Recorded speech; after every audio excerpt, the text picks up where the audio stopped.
Hello, everyone. Hello, Convert More. It's so great to be here with you again. Today, we're going to be talking about triggers.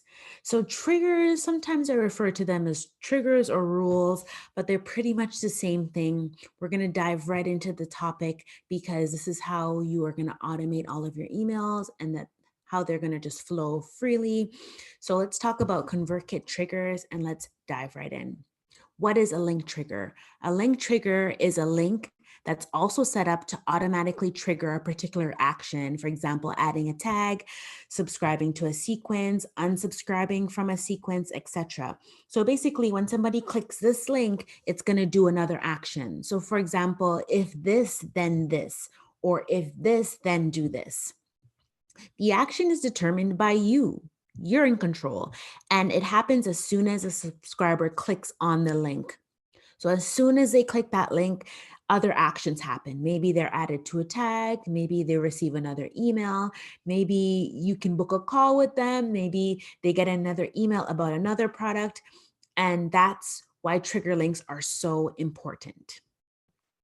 When should you use a trigger link? You can use link triggers to instantly add tags, subscribe to sequences, and much more. So if you want something to happen after somebody clicks a link, you need to use a trigger link. You can integrate your triggers, for example, with Shopify or Teachable or Gumroad. So when somebody purchases a product, they are tagged or added to a sequence. So that's just one example.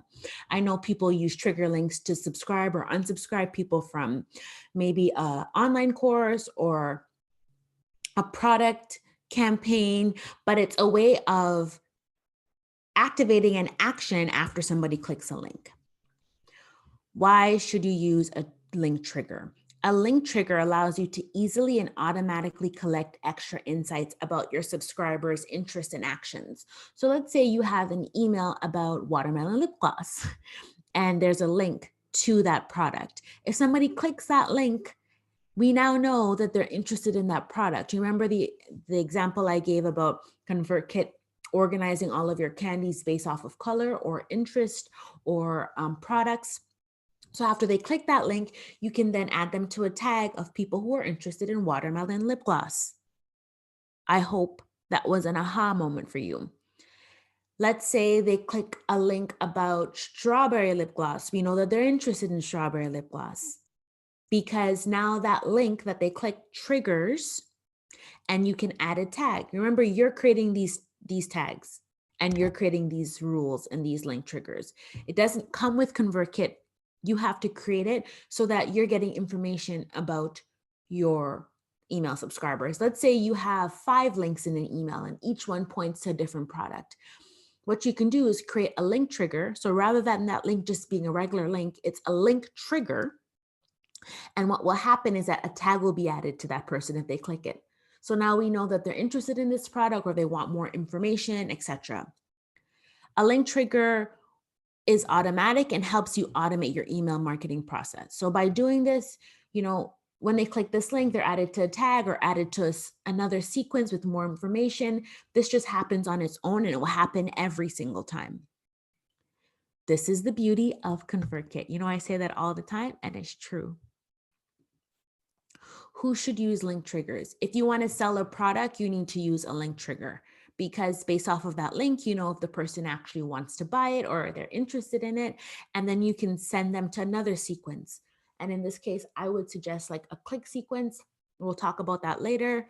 Anyone who wants to know about your email subscribers' interests. So if you want to know what your email subscribers like, let's say they like the black handbag versus the blue, maybe create 2 separate link triggers for those different products and then see how many people click black versus blue.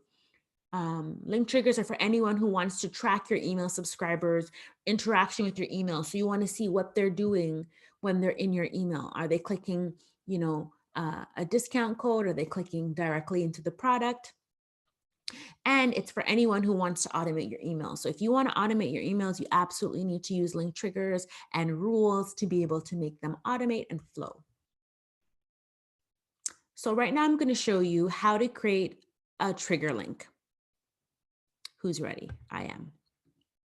Step 1, navigate to the rules page in your ConvertKit account and click the Add Rule button. First, click Automations from the blue bar at the top of your screen, then Rules. So I kind of gave you an outline of what to do. You need to actually do this now, okay?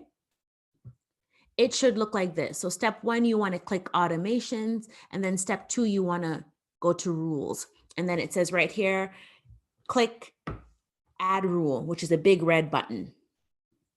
Step 2, under Triggers, select Clicks a Link. So under Triggers, you want to, there's going to be a drop down, select Click a Link. So select that, and now you're just, in step 2. Step 3, give your link trigger a name and destination URL. Under name, give your link trigger a unique name, i.e. the name of the product, the website name, and event. This is very important because you want to be able to identify this trigger link name in a list. It's important. Circle this, highlight it. You also need to provide the URL your subscribers will be sent to once they click the link. This is not optional. So after you you put the name, you actually need to put a link. So it should be a link to the product, a link to a webinar, a link to your website, but this is essential. You can't just leave that URL blank. There has to be an actual link. So here it is, another example of this is exactly what it looks like. When you clicks a link, you need to put the name right here that you can actually recognize from a list, and then the URL. So what I usually do is I put like pink t-shirts, and then I put the link to the actual product, pink t-shirts, or I put happy ebook as the name of the link, and then I put the link to happy ebook. But you want to use a link that's specific to that product. You don't want to use a link that's just like your homepage. You really want to track this as much as possible. So use the actual link to your product. Step 4, select an action for your trigger link. So here's what you configure when you want your trigger link to do. Here's where you configure what you want your trigger link to do. So after they click that link, do you want them to be added to a tag, trigger a sequence, maybe a sales sequence, a click sequence, a nurture sequence, a welcome sequence, maybe something else? Simply select your desired action under Actions on the right and fill out any additional information requested. In our case, we want to add a tag and add them to a sequence because we're trying to sell product.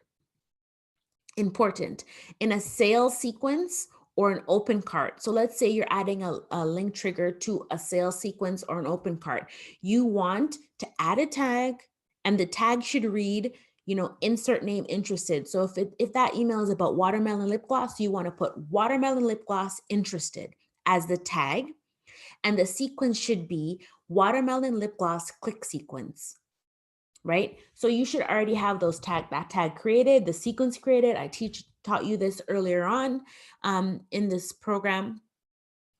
And anytime you're adding a trigger link to a sales sequence or open cart, you want to have the insert name interested tag as the action when they click that trigger link, and you want them to be added to a sequence, which is a click sequence, and the sequence should be named insert name, which could be watermelon lip gloss, purple sweaters, whatever, click sequence.